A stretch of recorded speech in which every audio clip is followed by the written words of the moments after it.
हरियाणा में कांग्रेस सरकार आज इस बात पर घिर गई कि उसने टॉयलेट सीट पर भी टैक्स लगा दिया, यानी जलेबी खाने पर भी विवाद और बाद में होने वाली प्रक्रिया पर भी विवाद।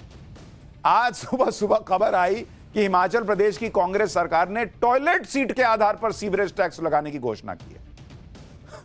खबर यह थी कि हिमाचल प्रदेश के शहरी इलाकों में हर एक टॉयलेट सीट पर 25 रुपए महीने का टैक्स देना पड़ेगा। हालांकि खबर पर बवाल मचा तो हिमाचल प्रदेश सरकार बैकफुट पर आ गई। आनंद फानन में टॉयलेट सीट टैक्स वापस ले लिया। टॉयलेट सीट टैक्स तो वापस ले लिया गया, लेकिन इससे कांग्रेस ने बीजेपी को बड़ा मौका दे दिया। बीजेपी ने क्या कहा वो आगे बताऊंगा, पहले सुनिए कि कैसे हिमाचल की सरकार ने खुद फैसला किया। और जब इस फैसले पर कांग्रेस और राहुल गांधी घिरने लगे कि क्या बॉस अब टॉयलेट सीट पे भी टैक्स लगेगा, तो हिमाचल के सीएम ने टॉयलेट सीट टैक्स के लिए बीजेपी को ही जिम्मेदार ठहरा दिया। सुनिए हिमाचल के मुख्यमंत्री को। नहीं, ऐसी कोई बात नहीं है। तो और मुझे समझ नहीं आता कि ऐसी बातें क्यों उठाई जाती है। ऐसा है कि जो बीजेपी ने चुनावों से पहले 5,000 करोड़ की रेवड़ियां बांटी थी हिमाचल प्रदेश में, उसमें जो पानी का मीटर था उसको फ्री कर दिया था कि हम पानी का कोई बिल नहीं लेंगे। हमने 100 रुपया पर हेड पर फैमिली पानी का बिल लेने की बात की है। उसमें 5 स्टार होटल्स भी थे, उनसे भी बिल नहीं लिया जा रहा था। ओबराय है, ताज है, सब है, तो जो देने की क्षमता रखते थे उस पर कर दिया। और ये टॉयलेट टैक्स कोई ऐसा टैक्स नहीं है। तो फिर ये जो चीजें आ रही है वो क्या अफवाह मत रहे हैं? वो आप उनको जो चीजें ये करते हैं उनको इस चीज को समझना चाहिए। इसको राजनीतिक लाभ के लिए नहीं उठाना चाहिए, उन चीजों को समझना चाहिए और पहले उनको पढ़ना चाहिए कि क्या चीज है।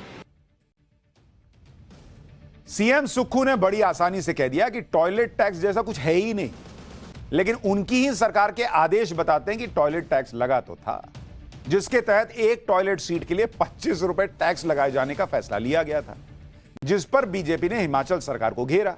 सुनिए बीजेपी नेताओं ने हिमाचल सरकार के टॉयलेट टैक्स वाले फैसले पर क्या कहा। मुझे बड़ा आश्चर्य लगा यार, सुबह सुनने को मिला कि सुक्खू जी को देखो उसने टॉयलेट पर भी टैक्स लगा दिया।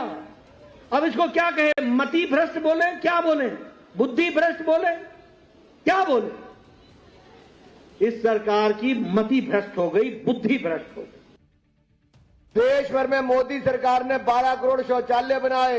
ये सुक्खू सरकार का सुख देखो, आपके घर में सीट कितनी है उस पर भी टैक्स लगाने का काम कर दिया टॉयलेट पे।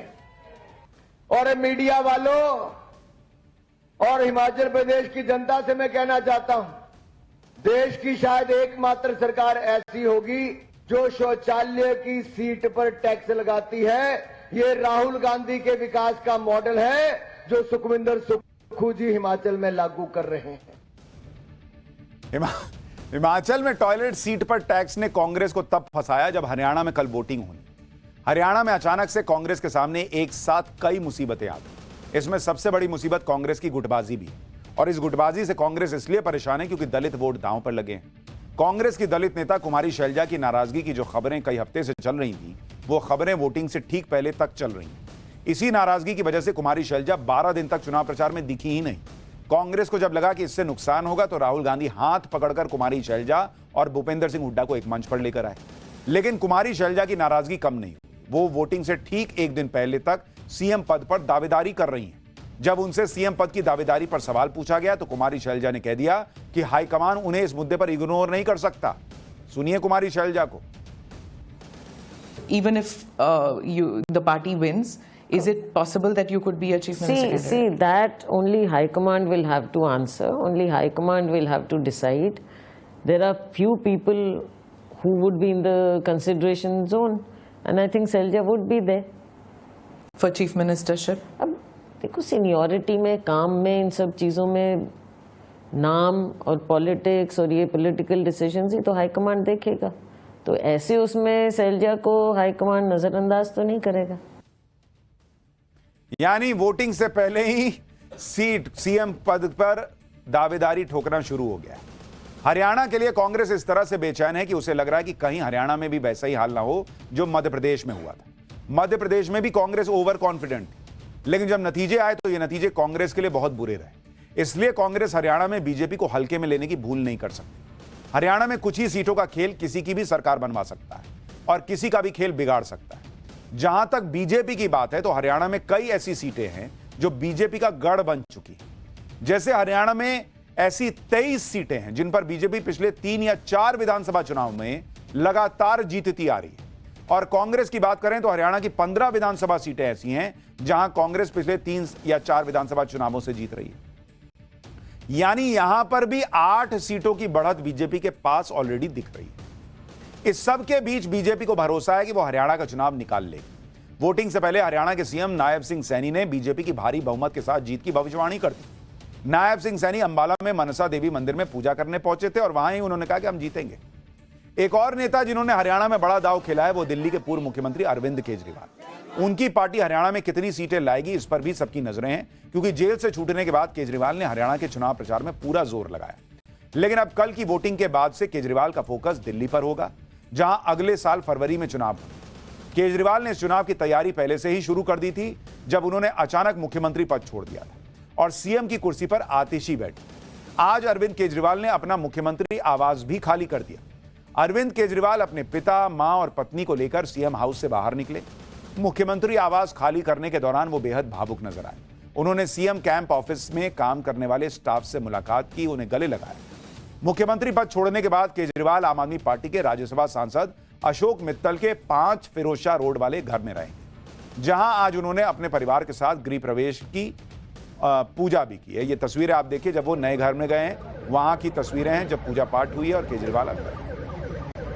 तो हर तरफ पॉलिटिक्स चल रही है, चीजें चल रही हैं। लेकिन जैसा हमने आपसे कहा था कि इजराइल और ईरान के बीच जो चल रहा है उसका चैप्टर 2 अभी बचा हुआ है, पार्ट 2 बचा हुआ है। पाठशाला में अगली क्लास उसी पर है। नसरल्ला की शोक सभा में ईरान ने इजराइल को क्या धमकी दी है, 85 साल के खमेनी ने बंदूक पर हाथ रखकर कौन सी कसम खाई है, इजराइल का ऐसा खौफ कि आतंकी नसरल्ला की डेड बॉडी तक छिपानी क्यों पड़ रही है, अब इसका चैप्टर देखिए।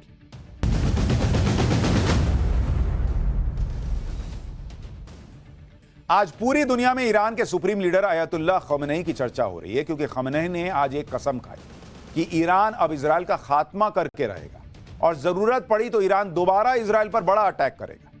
खमेनी ने इजराइल को यह धमकी ईरान के लाखों लोगों की भीड़ में आकर दी। आज जुमे की नमाज पर तेहरान की एक मस्जिद में हिजबुल्लाह के मारे गए चीफ नसरल्ला की शोक सभा रखी गई थी। आप भीड़ देखिए, इस शोक सभा में बड़ी संख्या में लोग पहुंचे। इसके लिए खमेनी ने ईरान के लोगों को बड़ी संख्या में शामिल होने की अपील की थी और यही वजह है कि आज तेहरान की इस मस्जिद पर लाखों लोगों की भीड़ पहुंच गई। यहां पहले खमेनी ने नसरल्ला को याद किया और इसके बाद इजराइल से बदला लेने की कसम खाई। लेकिन इस धमकी को लेकर यह सवाल पूछे जा रहे हैं कि खमेनी ने 5 साल पहले भी इसी मस्जिद में अमेरिका के खिलाफ कसम खाई थी। उस कसम का तो कुछ नहीं हुआ, अमेरिका का तो कुछ नहीं बिगाड़ पाए। इसके अलावा आज जब खमेनी ने भाषण दिया तो उस दौरान भी इजराइल लेबनान पर हमले कर रहा था, तो उसका क्या ही बिगाड़ोगे, वो तो उधर ठोके जा रहा है। अब दुनिया भर में लोग सवाल उठा रहे हैं कि ये कैसी धमकी भाई, कि तुम धमका रहे हो, उधर वो ठोक रहा है। इजराइल पर कोई फर्क ही नहीं पड़ रहा। नसरल्ला की मौत के बाद खमेनी को किसी सीक्रेट जगह पर छुपा दिया गया था, लेकिन आज नसरल्ला की शोक सभा में उन्हें अपने लोगों के सामने आना पड़ा, क्योंकि ईरान के लोग भी ये जानना चाहते थे कि इजराइल से बदला लेने के लिए ईरान क्या करने वाला है। इसलिए खमेनी ने आज जो बातें कही पहले वो सुन ली। खमेनी ने कहा कि इजराइल को खत्म करना जरूरी है, इसलिए इजराइल का सामना करने के लिए अरब देशों को ईरान के साथ आना चाहिए।